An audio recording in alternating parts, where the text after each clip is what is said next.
तत्पश्चात आएर माता पार्वतीको वन्दना गर्नुभयो। माता सीताले र पार्वती माताले आशीर्वाद दिनुभयो। के आशीर्वाद दिनुभयो? मन जाहि राज्य मिले सुवर सहज सुन्दर सावरण करुणा निधान सुजान श्री सदैव जप रावण विभाति गौरी शीश सुनिशय सहित हरसिय तुलसी भवानी पूजी मुनि मुदित मन मंदिर चली मुदित मन मंदिर चली। आज यस प्रकार माता पार्वतीले आशीर्वाद दिनुभयो र सम्पूर्ण वृत्तान्त जब रामजीले गुरुदेव भगवानलाई सुन्नुभयो, गुरुदेव भगवानले पनि रामजीलाई आशीर्वाद दिनुहुन्छ।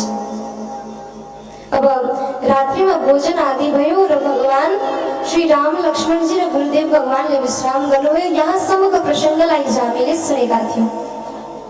अब आज त्यहाँबाट अघिको प्रसङ्गहरूमा हामी बढ्छौँ। रात्रिमा विश्राम गरिसकेपछि अब अर्को दिन प्रातः काल भयो। सधैँ झै सर्वप्रथम लक्ष्मणजी उठ्नुभयो। लक्ष्मणजी पछि भगवान श्री राम उठ्नुहुन्छ र अन्तिममा गुरुदेव भगवान उठ्नुहुन्छ। बिहानको जति पनि कार्यहरू छन् सबैलाई सम्पूर्ण गर्नुभयो। अब आज धनुष यज्ञको दिन थियो। जुन धनुष यज्ञको आयोजना जनकजीले गर्नुभयो त्यो यज्ञको दिन थियो आज। तब जनकजीले गुरुदेव भगवानलाई लिनको निम्ति आउनुहुन्छ। कहाँ आउनुहुन्छ? सुन्दर सदनमा आउनुहुन्छ जहाँ गुरुदेव भगवान निवास गर्नुभएको छ। अब जनकजीले विश्वामित्र मुनिलाई रामजी र लक्ष्मणजीको साथमा लिएर जानुहुन्छ र धनुष यज्ञको दर्शन गराउनुहुन्छ। जब विश्वामित्रजीले धनुषशालाको यज्ञशालाको दर्शन गर्नुहुन्छ, अनेक प्रकारले प्रशंसा गर्नुहुन्छ। तब जनकजीले उच्च आसन बनाउनुहुन्छ र त्यो उच्च आसनमा गुरु विश्वामित्रलाई पधराउनुहुन्छ, त्यहाँ आसन प्रदान गर्नुहुन्छ। यहाँ एउटा सूत्र छ। के सूत्र छ? यदि कोही व्यक्तिले आफूले गरेको कार्य हजुरलाई देखाइरहेको छ भने त्यो व्यक्तिको हृदयमा काहीँ न काहीँ प्रशंसा सुन्ने लालसा हुन्छ। आफूले मेहनतले गरेको कुनै काम कुनै कार्य यदि हजुरलाई देखाउँदैछ भने त्यो व्यक्तिको हृदयमा काहीँ न काहीँ प्रशंसा सुन्ने एउटा इच्छा हुन्छ। यहाँ जनकजीले पनि जब यज्ञशालाको दर्शन गराउनुभयो, विश्वामित्रजीले अनेक प्रकारले प्रशंसा गर्नुहुन्छ। त्यसरी नै जब कुनै व्यक्तिले हामीलाई आफूले गरेको कार्य देखाउँछ भने त्यो कुरामा खोट खोज्ने हामीले प्रयास नगरौँ। यदि कुनै आफूले मेहनत गरेर गरेको काम देखाउँदैछ भने त्यो कामको प्रशंसा गर्नुपर्छ। यहाँ गुरुदेव भगवानले हामीलाई यो सिकाउनुहुन्छ। जब अनेक प्रकारले प्रशंसा गर्नुभयो, अब जनकजीले सब मञ्चन ते मञ्चैत सुन्दर विशद विशाल मुनि समेत दो बंधु तहाँ बैठा रे महिपाल। जब अनेक प्रकारले प्रशंसा गर्नुभयो, तब सम्पूर्ण मञ्चहरूभन्दा अग्लो मञ्च, सबैभन्दा अग्लो मञ्च बनाउनुहुन्छ र त्यो सुन्दर आसनमा त्यो मञ्चमा गुरुदेव भगवान र गुरुदेव भगवानको तल दुईपट्टि, एकपट्टि भगवान श्री राम र अर्कोपट्टि लक्ष्मणजीलाई स्थापित गर्नुहुन्छ। हामीले पनि यदि कुनै व्यक्तिले आफ्नो कार्य देखाउँदैछ भने प्रशंसा गर्नुपर्छ। यदि हामीले प्रशंसा गर्छौँ भने त्यो देखाउने व्यक्तिलाई पनि प्रसन्नता मिल्छ। तर हामी के गर्छौँ? यदि कोही व्यक्तिले आफ्नो घर देखाउन बोलायो अरे त हामी कुन प्रकारले खोट बताउने भन्नेपट्टि लाग्छौँ। कुनै व्यक्तिले हामीलाई भर्खरै बनाएको घर देखाउन लिएर गयो भने यो दैलो थोरै सानो भएछ, अझै ठुलो भएको भए अझै राम्रो हुन्थ्यो। यो भित्ताको रङ हजुरले यस्तो गर्नुभएछ, यो रङ यस्तो भएको भए चाहिँ अझै राम्रो हुन्थ्यो। हाम्रो बानी त्यो छ, हो कि होइन हजुर? हो नि। हाम्रो बानी त्यस्तो छ, तर हामीले कस्तो व्यवहार गर्नुपर्छ यहाँ गुरुले सिकाउनु हुँदैछ। यदि कुनै कुरा कसैले हामीलाई प्रदर्शन गराउँदैछ, देखाउँदैछ भने त्यो कुरामा खोट हामीले देख्नु हुँदैन, त्यो कुराको प्रशंसा गर्नुपर्छ। आज यसरी अनेक प्रकारले जब गुरु विश्वामित्रजीले प्रशंसा गर्नुभयो, अब जनकजीले अत्यन्त सुन्दर आसन बनाएर सबै मञ्चहरूभन्दा अग्लो एउटा सुन्दर मञ्च बनाएर त्यहाँ गुरुदेव भगवानलाई विराजित गर्नुहुन्छ। जब रङ्गशालामा गुरुदेव भगवान, जब यज्ञशालामा गुरुदेव भगवान रामजी र लक्ष्मणजीको साथमा आउनुभयो, त्यो यज्ञशालामा को उपस्थित थिए त भन्दा जनकपुरका निवासीहरू, नारी पुरुष र सम्पूर्ण लोकबाट आज सीता माताको स्वयंवरमा भागी बन्नको निम्ति अनेक अनेक राज्यहरूबाट राजाहरू आएका थिए। आज सबैजना त्यो यज्ञशालामा विराजित थिए। जब रामजी, लक्ष्मणजी र गुरुदेव भगवानको प्रवेश त्यो यज्ञशालामा भयो, अब प्रत्येक व्यक्तिको हृदयमा रामजीलाई देखेर पृथक पृथक भाव उत्पन्न भयो। जब जनकजी र माता सुनैनाले रामजीलाई देख्नुहुन्छ, आफ्नो पुत्रको भाव आयो। जब जनकपुरका वासीहरूले देखे, आफ्नो आफन्त जस्तो लाग्यो जनकपुरका वासीहरूलाई। जो राजाहरू स्वयंलाई अत्यन्त बलशाली मान्थे, आज ती राजाहरूले जब रामजीलाई देखे, रामजी उनीहरूलाई परम वीर प्रतीत भयो। जो व्यक्तिहरूले रामजीलाई आफ्नो भगवान मान्थे, रामजीलाई स्वामी मान्थे, आज उनीहरूले रामजीलाई त्यही स्वरूपमा दर्शन गरे। गोस्वामी तुलसीदासजी भन्नुहुन्छ, प्रत्येक व्यक्तिको हृदयमा पृथक पृथक भावना आयो। अब सबैको भावलाई मैले व्याख्या गर्न सक्दिनँ, तब तुलसीदासजीले के भन्नुभयो, चिन्ह के रही भावना जैसी, चिन्ह के रही भावना जैसी,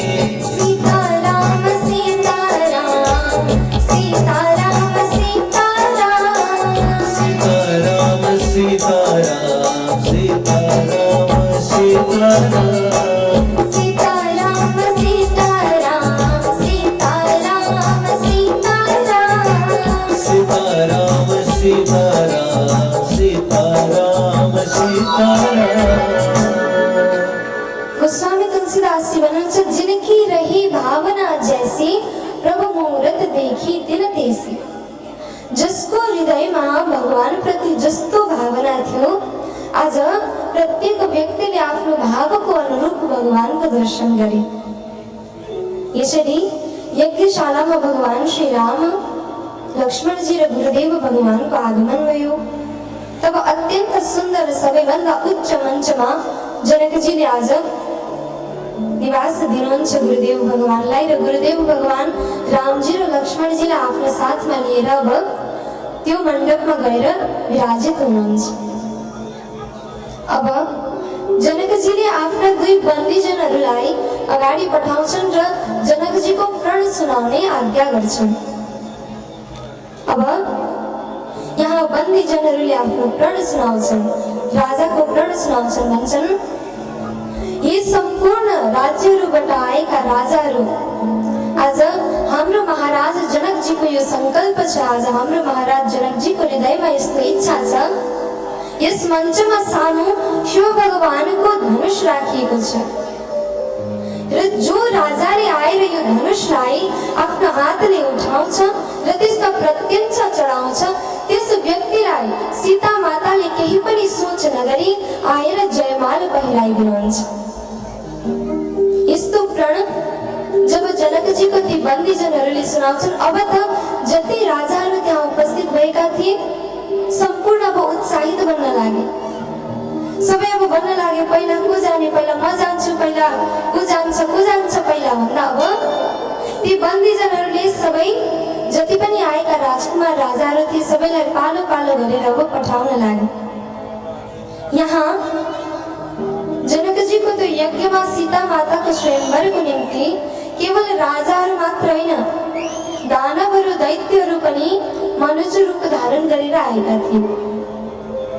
अब जनकजीका ती बन्दीजनहरूले एक एक गर्दै सबै राजाहरूलाई पठाउँछन्। अनेक राजाहरू आउँछन्, तर कसैले पनि शिवजीको त्यो धनुषलाई लेस मात्र पनि डगमगाउन सक्दैन, हल्लाउन सक्दैन। तुलसीदासजी भन्नुहुन्छ ती राजाहरूले जब आएर शिवजीको त्यो धनुषलाई उठाउन खोजे, शिवजीको धनुष एक तिल मात्र पनि हल्लिएन अरे। तिलको आकार कत्रो हुन्छ, कति सानो हुन्छ भन्नु त? त्यति एक तिल मात्रसम्म पनि भगवानको त्यो धनुष हल्लिएन अरे, हल्लाउन पनि सकेन। अब सबै राजाहरू हार माने। अब के गर्ने त भन्दा अब राजाहरू सल्लाह गर्छन्, हामीले एक जनाले गएर उठाउँदा त त्यो धनुषलाई उठाउन सकेनौँ त, अब के गर्ने भन्दा हामी सबै एकैचोटि जाउँ र सबैजना साथैमा गएर एकैचोटि सबैजना मिलेर यो धनुषलाई उठाउँ। तब प्रश्न आयो, यहाँ त हजारौं हामी राजाहरू उपस्थित छौँ, अब सबैजना मिलेर त्यो धनुषलाई उठायो भने सीताजीले स्वयंवर चाहिँ कसलाई लगाइदिनुहुन्छ त? वरमाला चाहिँ कसलाई पहिराइदिनुहुन्छ त? तब फेरि ती राजाहरू सल्लाह गर्न थाले। के सल्लाह गरे? पहिला हामी सबैजना गएर त्यो धनुषलाई उठाएर प्रत्यञ्च चढाउँ र प्रत्यञ्च चढाइसकेपछि हामी सबै राजा आपसमा युद्ध गरौँ। जो राजाले त्यो युद्धमा विजय प्राप्त गर्छ त्यही राजालाई सीता माताले वरमाला लगाइदिनुहुन्छ। अब यस्तो सल्लाह गरिसकेपछि अब सबै राजाहरू मिलेर एकै खेपमा सबैजना आएर अब त्यो धनुषलाई उठाउने प्रयास गर्छन्। तुलसीदासजी भन्नुहुन्छ, भूप सहस दसाए कहि बारा,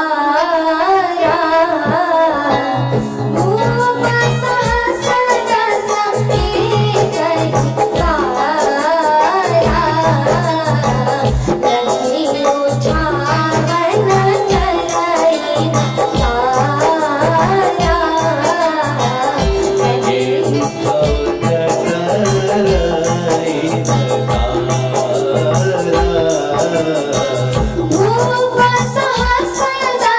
बारा, लगी उठावन चलाई तारा, सहस दसाए कहि बारा, लगी उठावन चलाई तारा,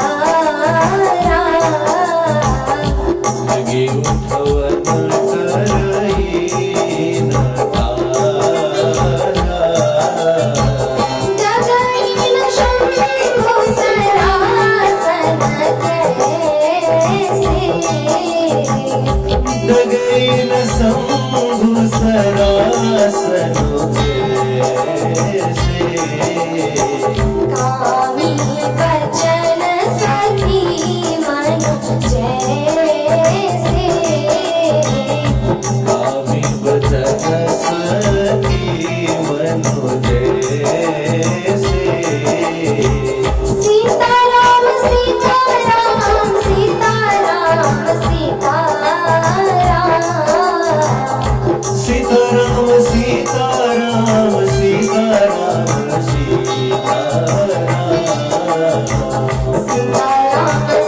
सीताराम सीताराम सीताराम, सीताराम सीताराम सीताराम रामचंद्र भगवान को आज यसरी जति पनि राजाहरू त्यहाँ उपस्थित थिए सबै एकै साथमा आएर शिव भगवानको त्यो धनुषलाई उठाउन खोजे। तब पनि त्यो धनुष तिल मात्र पनि हल्लिएन रे। कसरी भन्दा जसरी कुनै कामी व्यक्तिको वचनलाई सुनेर सतीको हृदयमा कुनै पनि प्रकारको भाव आउँदैन, कुनै पनि प्रकारको हलचल आउँदैन, आज त्यसरी नै सहस्र दस हजार राजाहरू पनि त्यो धनुष लेश मात्र पनि हल्लिएन अरे, डगाएन अरे। अब जनकजीले जब यस्तो दृश्यलाई देख्नुहुन्छ, अब जनकजीको हृदयमा अत्यन्त क्रोध उत्पन्न हुन्छ। अब जनकजीले अनेक प्रकारले ती राजाहरूको निन्दा गर्न लाग्नुहुन्छ।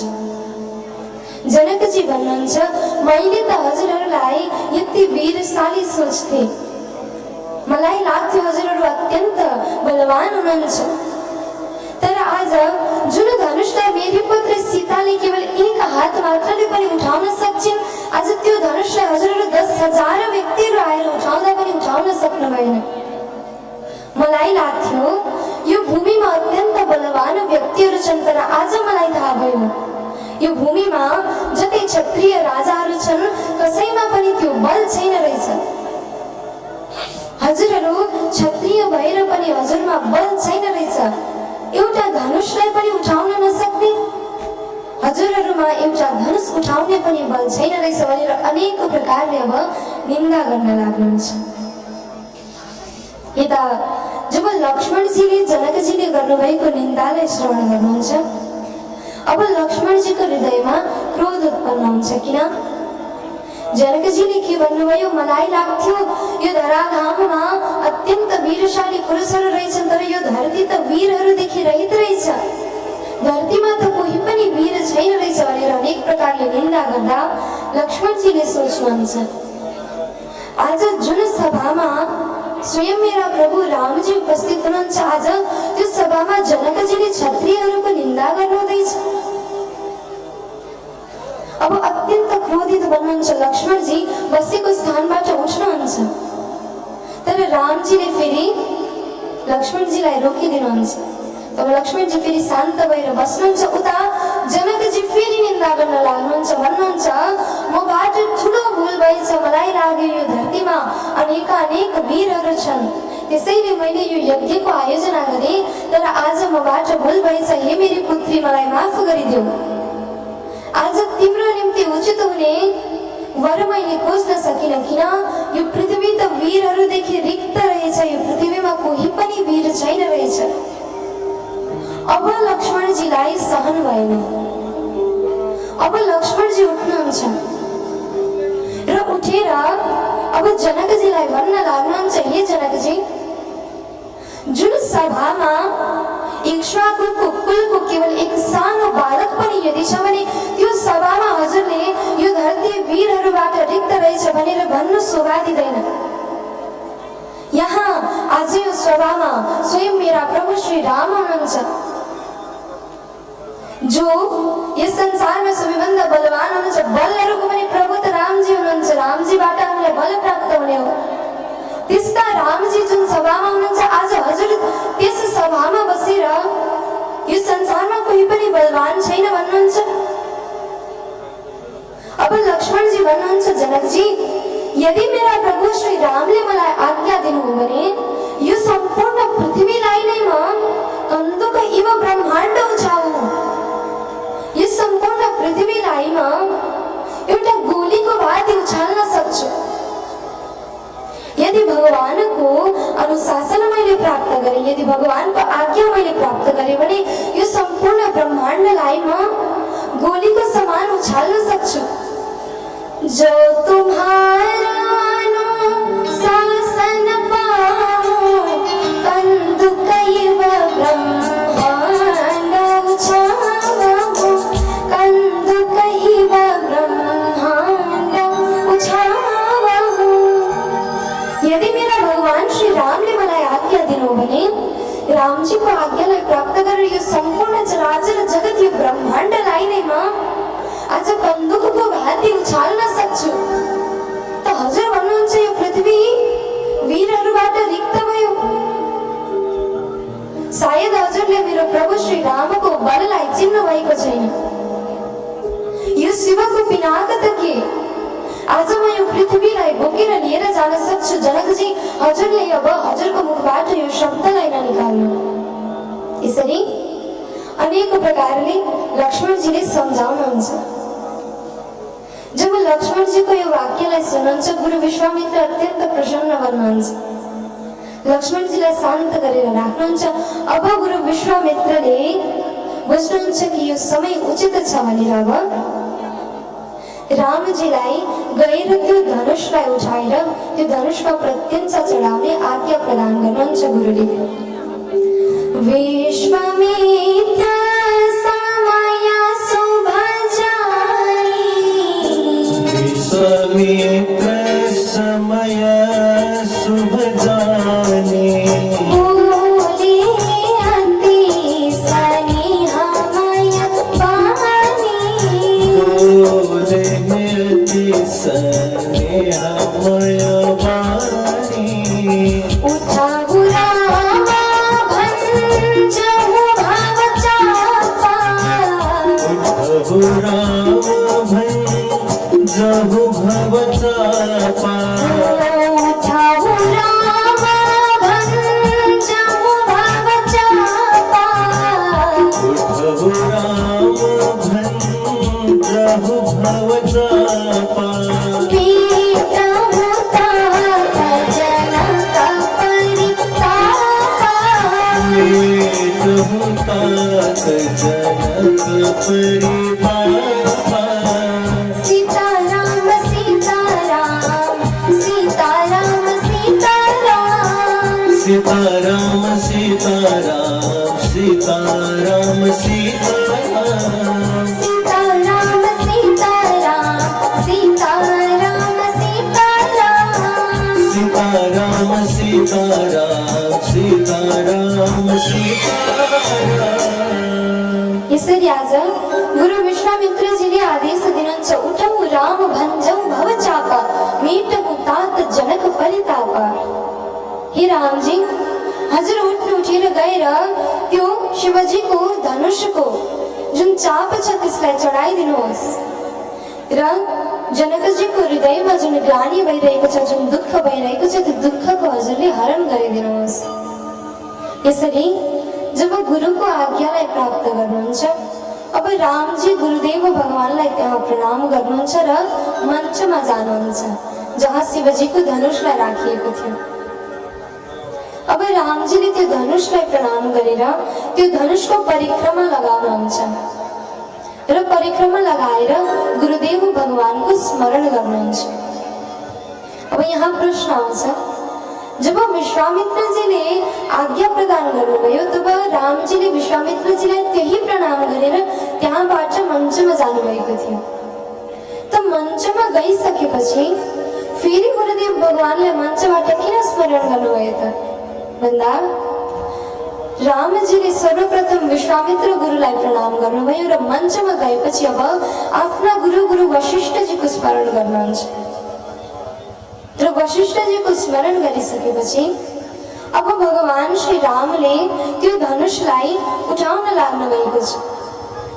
यता सीता माताले जब त्यो दृश्यलाई देख्नुहुन्छ, सीता माताले अनेक प्रकारले सबै देवताहरूसँग प्रार्थना गर्नुहुन्छ।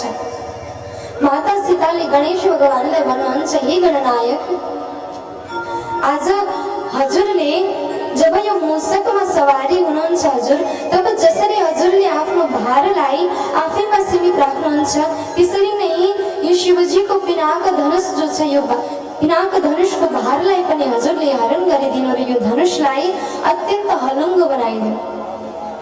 गणेशजीको स्वरूपलाई हामी देखेका छौँ। गणेशजीको स्वरूप कस्तो छ? विराट छ नि, छ कि छैन हजुर? गणेशजीको स्वरूप विराट छ।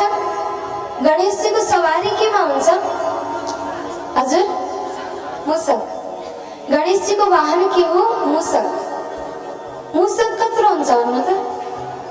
सानो हुन्छ। गणेशजी विशाल हुनुहुन्छ, मूषक सानो छ। त विचार गर्नु, गणेशजीको भारलाई मूषकले सहन गर्न कसरी सक्छन् त? गणेशजीको तीव्र भारलाई मूषकले कसरी सहन गर्दैछन्? गणेशजीले आफ्नो भारलाई आफैमा सीमित बनाउनुहुन्छ, स्वयंलाई हल्का बनाउनुहुन्छ जब मूषकमाथि सवार गर्नुहुन्छ। आज सीता माताले पनि भन्नुहुँदैछ, प्रभु जुन प्रकार हजुरले आफ्नो भारलाई स्वयंमा सीमित बनाउनुहुन्छ, हजुर जब मूषकमाथि विराजित बन्नुहुन्छ तब स्वयंलाई अत्यन्त हलुङ बनाउनुहुन्छ, त्यसरी नै शिवजीको यो धनुषलाई पनि हजुरले हलुङ बनाइदिनुहोस्, यसको भारलाई पनि हजुरले हरण गरिदिनुहोस्। सीता माताले यसरी गणेशजीसँग प्रार्थना गर्नुहुन्छ। अन्य सबै देवी देवतालाई स्मरण गर्नुहुन्छ र भन्नुहुन्छ सीता माताको जननी को हो? सीता माताको एउटा नाम नि भूमिजा पनि हो। के हो? के हो? भूमिजा। किनभने सीता माताको प्राकट्य भूमिबाट भएको थियो। अब सीता माताले आफ्नो आमालाई स्मरण गर्नुहुन्छ, भन्नुहुन्छ हे पृथ्वी माता, हजुरले यो धनुषको भारलाई हरण गरिदिनुहोस्, हजुरले यो धनुषलाई अत्यन्त हलुङ्गो बनाइदिनुहोस्। यसरी आज सबै देवी देवतालाई स्मरण गर्नुहुन्छ। उता लक्ष्मणजीले पनि आज भूमि मातालाई स्मरण गर्नुहुन्छ। अच्छा विचार गर्नु, हजुरको घरमा हजुरको पुत्री हुनुहुन्छ, त त्यो घरमा जबसम्म आमाको आज्ञा मिल्दैन तबसम्म पुत्रीको विवाह म यो कन्यासँग गर्छु भनेर हुन्छ? आमा मान्नु भएन भने विवाह हुन्छ? हुँदैन। जबसम्म आमाले मान्नुहुन्न तबसम्म विवाह हुँदैन। सीता माताको आमाको भूमि।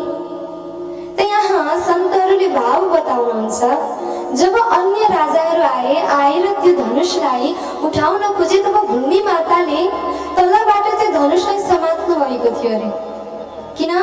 भूमि माताको इच्छा थिएन त्यो व्यक्तिसँग सीता माताको विवाह गराउने।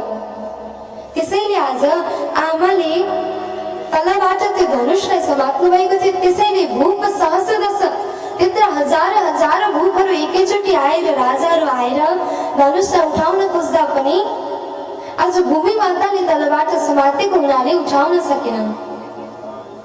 त यहाँ अब लक्ष्मणजीले प्रार्थना गर्नुहुन्छ, हे भूमि माता, हजुरले जुन धनुषलाई समातेर राख्नु भएको छ, अब मेरा प्रभु श्री राम त्यो धनुषलाई उठाउन आउनुहुँदैछ।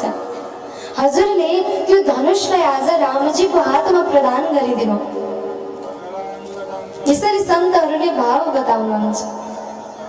त अब रामजी धनुषलाई उठाउन लाग्नुभयो। उता सम्पूर्ण जनकपुरका वासीहरू आफ्ना आफ्ना पितृ देवतालाई स्मरण गर्दै, आफ्ना आफ्ना पितृलाई स्मरण गर्दै भन्नुहुन्छ, शिवजीको यो धनुषलाई रामजीले उठाउन सक्नुहोस्, सजिलै रामजीको हातबाट यो धनुष उठोस् भनेर सबैजनाले प्रार्थना गरे।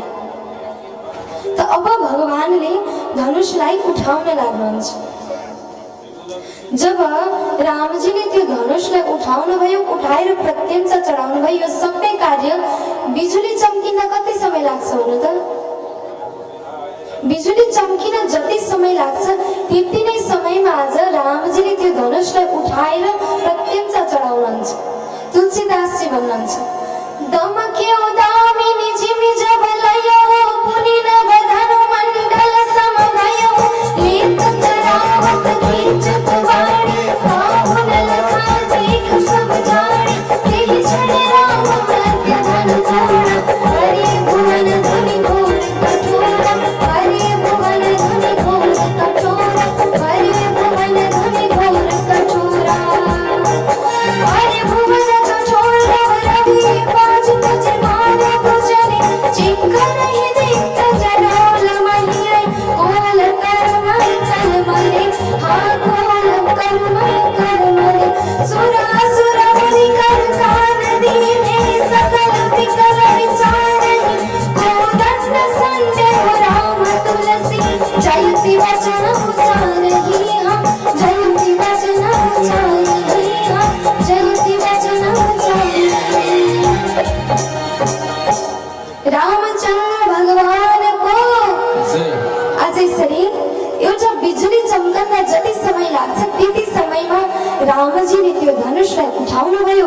उठाएर प्रत्यञ्च जब चढाउन लाग्नुहुन्छ त्यो धनुष टुट्यो र जब त्यो धनुष टुट्यो अब त्रैलोक्यमा यस्तो घोर ध्वनि फैलियो।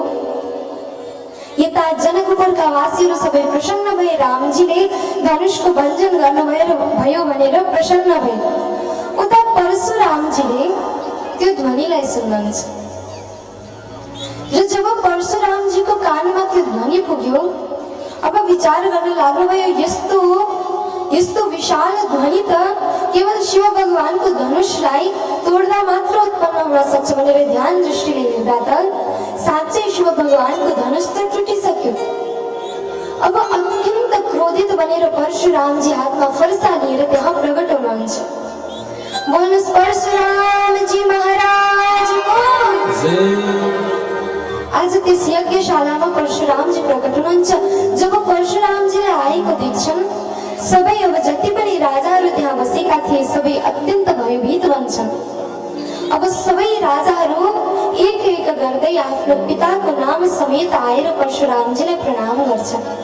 पिताको नाम भनेर आज परशुरामजीलाई प्रणाम गर्छन्। परशुरामजी अत्यन्त क्रोधित हुनुहुन्छ।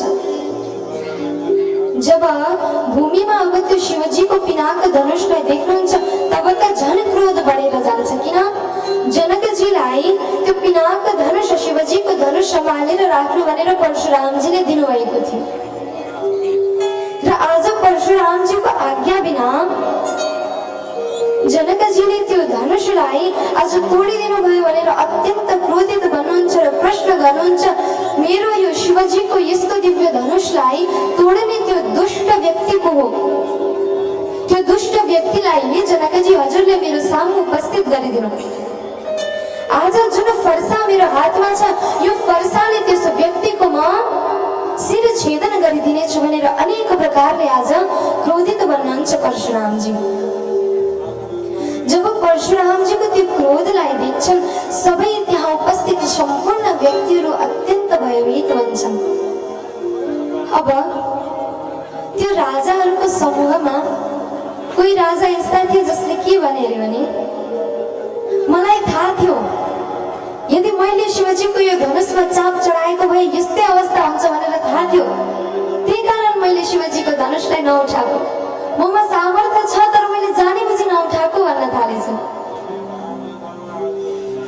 ममा सामर्थ्य थियो तर मलाई थाहा थियो यस्तो अवस्था आउँछ भनेर आज मैले त्यो धनुषलाई नउठाएको। यसरी अनेक प्रकारले आपसमा कुरा गर्न लागि उता परशुरामजी अत्यन्त क्रोधित हुनुहुन्छ।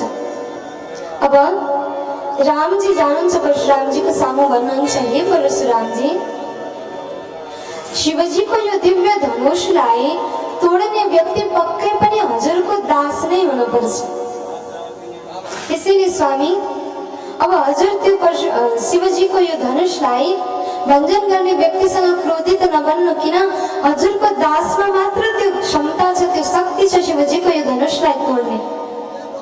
तब परशुरामजी फेरि क्रोधित बन्दै भन्नुहुन्छ, हे राम, तिमी आज यस्तो कुरा नगर। मेरा स्वामी मेरा इष्टदेव भगवान शिवको धनुष हो यो, त्यो व्यक्तिलाई म केही गरे पनि छोड्दिन।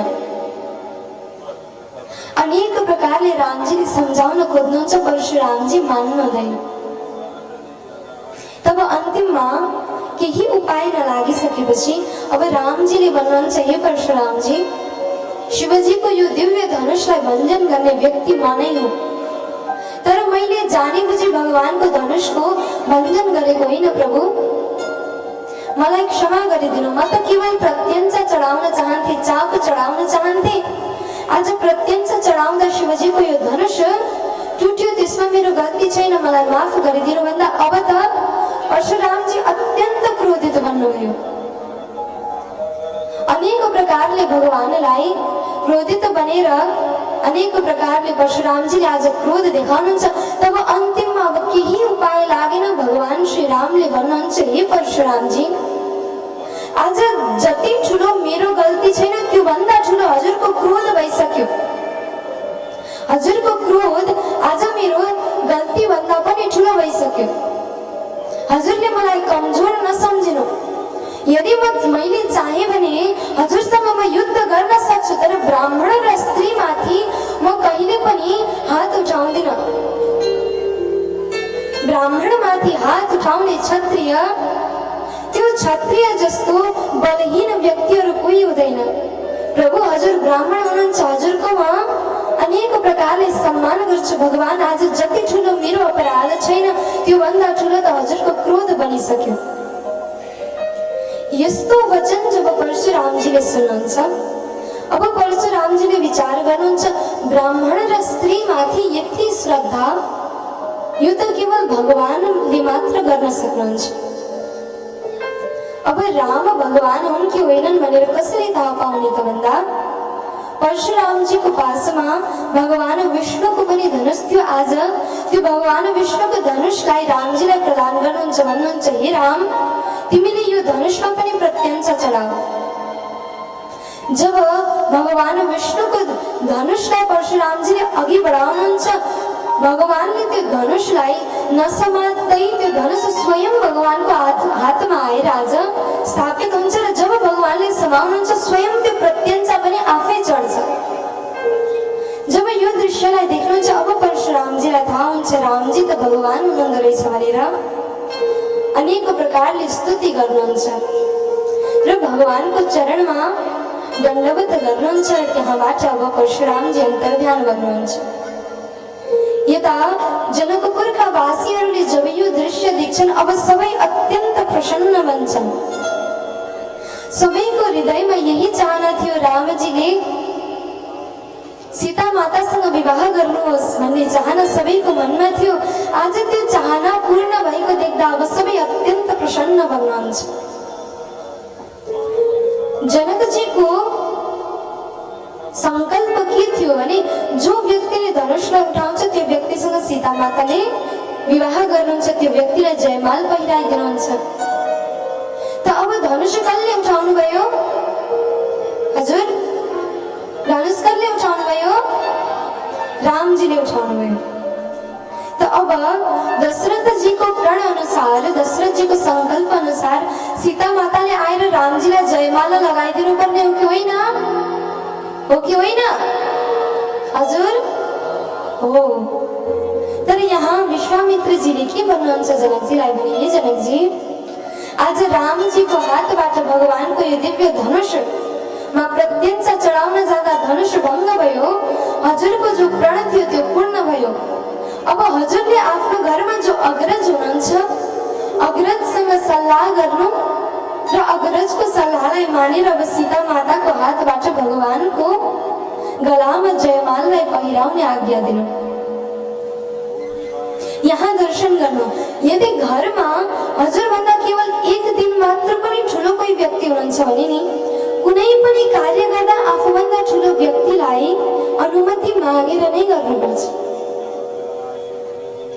यदि विश्वामित्रजीले चाहनु भएको भए भन्नुहुन्थ्यो जनकजी अब धनुषको भञ्जन भइसके सीता मातालाई बोलाएर जयमाल पहिराइदिनु, यो पनि भन्न सक्नुहुन्थ्यो। तर के भन्नुभयो? हजुरले आफ्नो अग्रजहरूसँग सल्लाह गर्नु र उहाँको इच्छा अनुसार, उहाँको आज्ञा अनुसार हजुरले सीता मातालाई जयमाल पहिराउने आज्ञा प्रदान गर्नु, यसरी आज विश्वामित्रजीले भन्नुभयो। तब जनकजीले आफ्नो गुरुसँग अनुमति लिनुहुन्छ र अब सीता माताले भगवान श्री रामलाई जयमाला लगाइदिने समय आयो। रामजीको कद, रामजी सीता माता भन्दा अग्लो हुनुहुन्छ। त अब सीता माताले जयमाल पहिराउनको लागि रामजी झुक्नु पर्यो। यहाँ बडो सुन्दर भाव छ। सखीहरूले अब रामजीलाई झुक्न लगाउँदैछन्।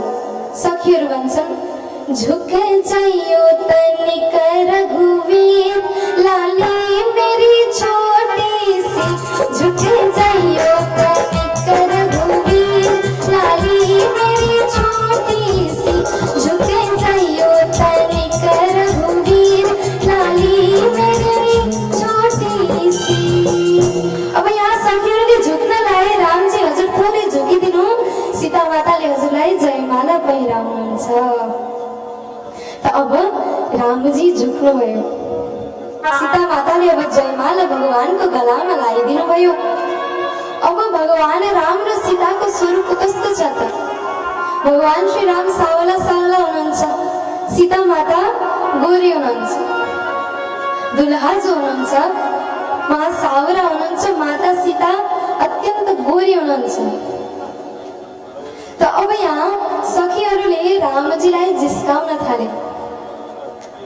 सखीहरूले अब अनेक प्रकारले रामजीलाई जिस्काउन थाल्छ। के भन्छन् सखीहरू?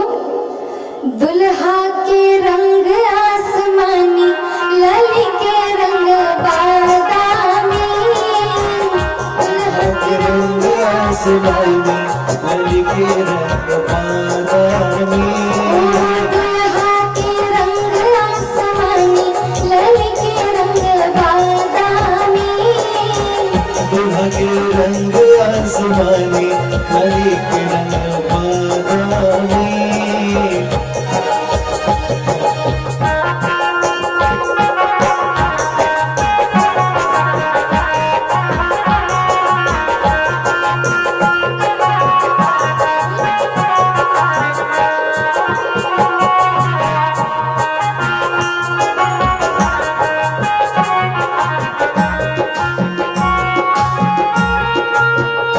काली काली जुल्फे और केस घुंघराले काली काली जुल्फे और केस घुंघराले काली काली जुल्फे और केस घुंघराले काली काली जुल्फे और केस घुंघराले और कुसुम लली मनमानी लली के रंग बादामी कुसुम काली मनमानी आदि के रंग बादामी दुल्हा के रंग आसमानी लली के रंग बादामी दुल्हा के रंग आसमानी लाली के रंग बादामी जय श्री राम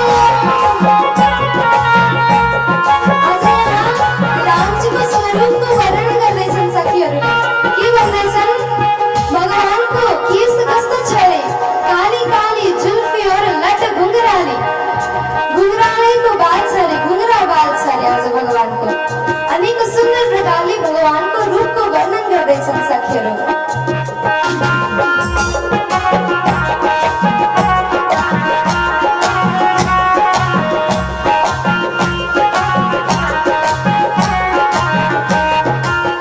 नैन गजरारी अधर और नारी गजरारे अधर अरनारे ओ नैन गजरारी अधर और नारी गजरारे अधर अरनारे अब मधुर मधुर मुस्कानी लली के रंग बादामी मधुर मधुर मुस्कानी लाली के रंग बादामी दुल्हा के रंग आसमानी लली के रंग बादामी दुल्हा के रंग आसमानी लाली के रंग बादामी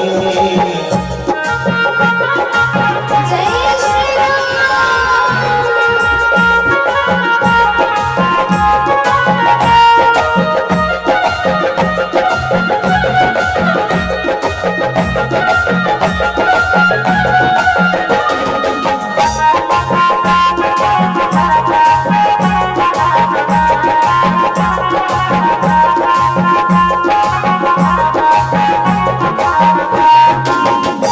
प्रेम प्रमोद को बादल बरसत प्रेम प्रमोद को बादल बरसत प्रेम प्रमोद को बादल बरसत प्रेम प्रमोद को बादल बरसत प्रेम रंग में रंगदानी लली के रंग बादामी प्रेम रंग में रंगाने लाली के रंग बादामी दुल्हा के रंग आसमानी लली के रंग बादामी दुल्हा के रंग आसमानी लाली के रंग बादामी जय श्री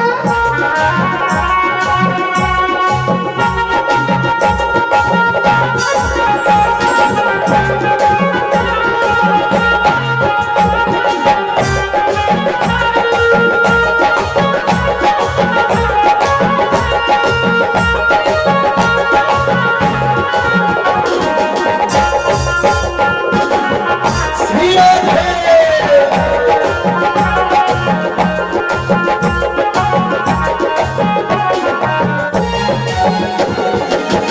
गावली छवि अब लोकी सहेली छवि अब लोक सहेली गावली छवि अब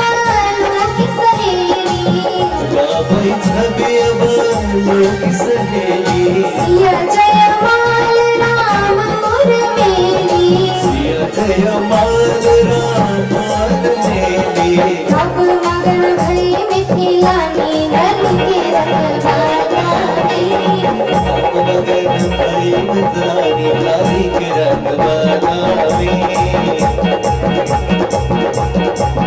ओ मगन भई मिथिलानी नल के रखवाली मगन भई मिथिलानी नल के रखवाली दुल्हा के रंग आसमानी नल के रखवाली दुल्हा के रंग आसमानी नल के रखवाली नल के रखवाली नल के रखवाली नल के रखवाली सिया रामचंद्र भगवान को आज श्री सीता माता ने राम जी को ग्राम जयमाल पहनाई अनेक प्रकार सखियरले मंगल गीत गाउन थाले अब जनकजीले आफ्ना दूतहरू पठाउनुहुन्छ अयोध्यामा राजा दशरथको महलमा किन निमन्त्रणा त दिनु पर्यो अब भगवानको विवाह हुँदैछ पुत्रको विवाह हुँदैछ पिताले निमन्त्रणा त पाउनु पर्यो नि भगवानको विवाह कस्तो अचम्मको छ हेर्नु त आज अयोध्यामा बसेका माता पितालाई थाहा नै छैन उता भगवानको जयमाल भइसक्यो भगवानको गलामा जयमाल गरिराखिसक्नु तब जनकजीले आफ्ना दूतहरूलाई पठाउनुहुन्छ अयोध्यामा जब अयोध्यामा जनकजीका दूतहरू आउँछन् दूतहरू आएको जब दशरथजीले थाहा पाउनुहुन्छ अब दशरथजी अत्यन्त उत्साहित हुनुहुन्छ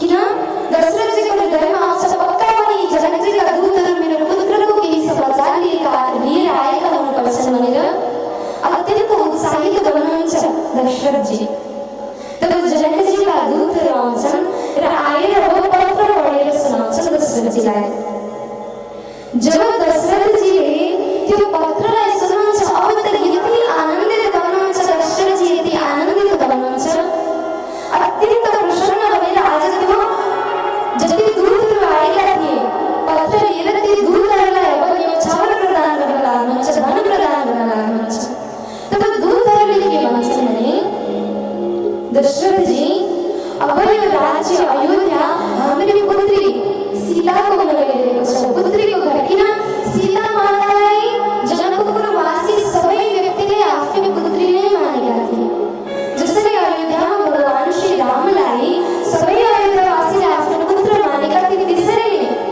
जनकपुरमा पनि सीता मातालाई सबै व्यक्तिले आफ्नै पुत्री मानेका थिए त आज ती दूतहरू के भन्छन् भने हे राजन अब यो घर हाम्रो पुत्रीको हुन लागिरहेको छ र हाम्रो पुत्रीको घरबाट हामी धन लिएर जान सक्दैनौँ हामीलाई हजुरले न्यौछावर प्रदान नगर्नु भन्छन् अब त दशरथजीले त्यो पत्रलाई स्वीकार गर्नुहुन्छ सभा राखिएको थियो त्यो सभामा अब प्रथम पटक दशरथजीले त्यो पत्र पढेर सुनाउनुहुन्छ तत्पश्चात गुरुको गृहमा जानुहुन्छ गएर दोस्रो पटक गुरुलाई त्यो पत्र पढेर सुनाउनुहुन्छ तत्पश्चात रानीको निवासमा जानुहुन्छ त्यहाँ गएर तेस्रो पटक पत्र पढेर सुनाउनुहुन्छ रानीले हेर्नु त कति खुसी हुनुहुन्छ दशरथजी आज कति खुसी हुनुहुन्छ पटक पटक त्यो पत्र पढ्दै आफै खुसी हुँदै गइरहनु भएको छ र अब जयन्ती लानु पर्यो जयन्ती लानको निम्ति मुहुर्त निकाल्नु पर्यो कि परेन हजुर पर्यो त अब दशरथजीले गुरु वशिष्ठलाई राख्नुहुन्छ गुरु वशिष्ठले मुहुर्त निकाल्नुहुन्छ र सुन्दर मुहुर्त निक्लिन्छ त्यो मुहुर्तमा अब सम्पूर्ण अयोध्यावासी जनकपुर जाँदैछन् जयन्ती लिएर अब भगवान श्री रामको जयन्ती पनि कति विचित्र हेर्नु त जयन्तीमा जो दुल्हा छन् बेहुलाको आमा पनि हुनुहुन्छ बाबा पनि हुनुहुन्छ भाइहरू पनि छन् बेहुलै छैन हेर्नु त रामजी कहाँ हुनुहुन्छ जनकपुरमा हुनुहुन्छ अब जयन्ती अयोध्यादेखि जनकपुर जाँदैछ बेहुलाको माता पिता भाइ सबै हुनुहुन्छ बेहुलै हुनुहुँदैन बेहुला त अगाडि उता पुगिसक्नु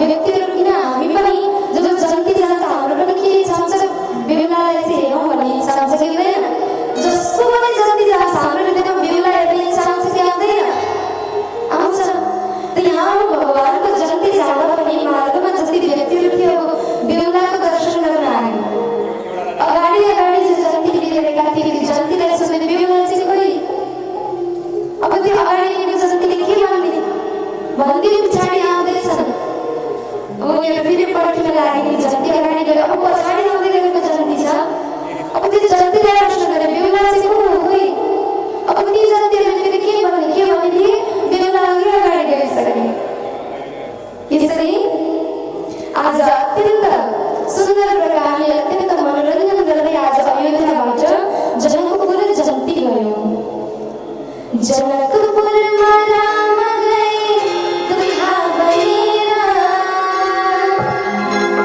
जनकपुरमा राम गए दुल्हा बनेर जाउँदा सखी बसिँदै फुल लिएर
जनकपुरमा पुग्यो, मिथिलामा पुग्यो। जब जनकजीले र जनकपुरवासीले जन्ती आएको थाहा पाए अब अनेक प्रकारले स्वागत गर्न लागे। अत्यन्त सुन्दर ढङ्गले जन्तीको स्वागत गरेर सत्कार गरेर अब सुन्दर स्थान प्रदान गरे विश्रामको निम्ति। जब रामजी र लक्ष्मणजीले थाहा पाउनुभयो आज मेरा भाइ भरत शत्रुघ्न पिता श्री दशरथजी माता कौशल्या कैकेयी सुमित्राजी सबै आइसक्नुभयो।